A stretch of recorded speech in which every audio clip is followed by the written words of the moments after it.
shootings often get linked to violent video games. The video games, the movies, the internet stuff is so violent. It's so incredible. I see it.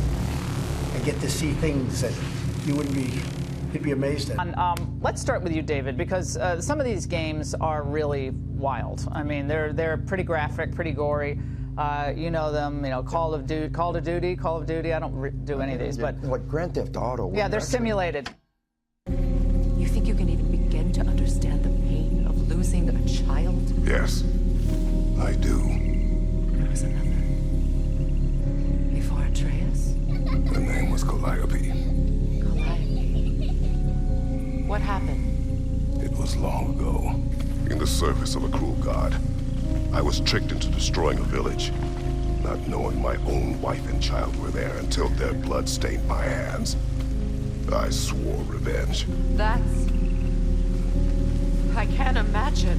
I paid back their blood 1,000 times and burned Olympus to the ground.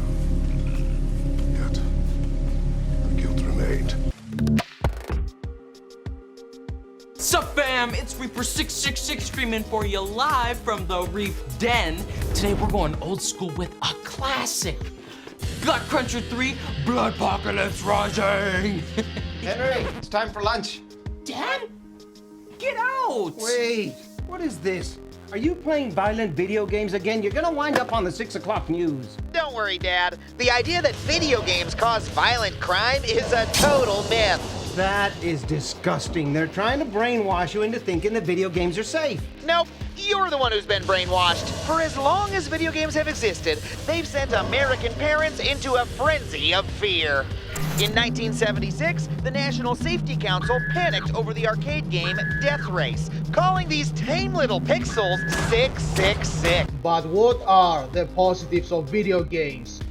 Cultural awareness through video games.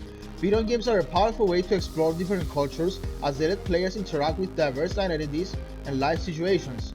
Many games encourage players to step out of their comfort zones, challenge stereotypes, and think critically about cultural issues. Through those experiences, gamers can learn about global challenges like migration, human rights, and world peace in an engaging way. Some games are designed specifically to promote cultural awareness and inclusivity, offering players the chance to better understand and respect different viewpoints. This kind of learning, though, interactive gameplay, helps develop empathy and a deeper appreciation for cultural diversity. Psychological aspect. Video games contribute to satisfaction of core human psychological needs like competence, conquering problems in a virtual environment, autonomy, freedom in choices, and relatedness, connection with other players, often driven by intrinsic motivation, a feeling to do something interesting and enjoyable. Social aspect. They support teamwork, communications, and cooperation among teams or guilds, especially in massive multiplayer games. These interactions can often reduce prejudice between different cultures. Cognitive aspect. In certain games, players are challenged to think critically, solve problems, and maintain sustained attention, all of which contribute to one's intellectual growth.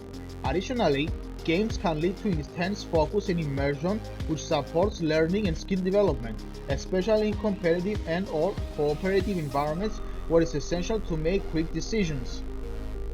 And lastly, according to the Journal of Neuroengineering and Rehabilitation, video games can be used and were used to treat patients with Parkinson's disease. How it works is that in the video game, there is an avatar that can only be controlled by the patient's body, and to play, the patient has to perform large amplitudes and fast movements of all 4 limbs, pelvis, and trunk in response to visual and auditory cueing to move the avatar, collect coins, and avoid obstacles to gain points. The treatment went well, and patients reported 39, 38, and 41% decrease in guide and actual score, and even after 3 months, no significant change happened.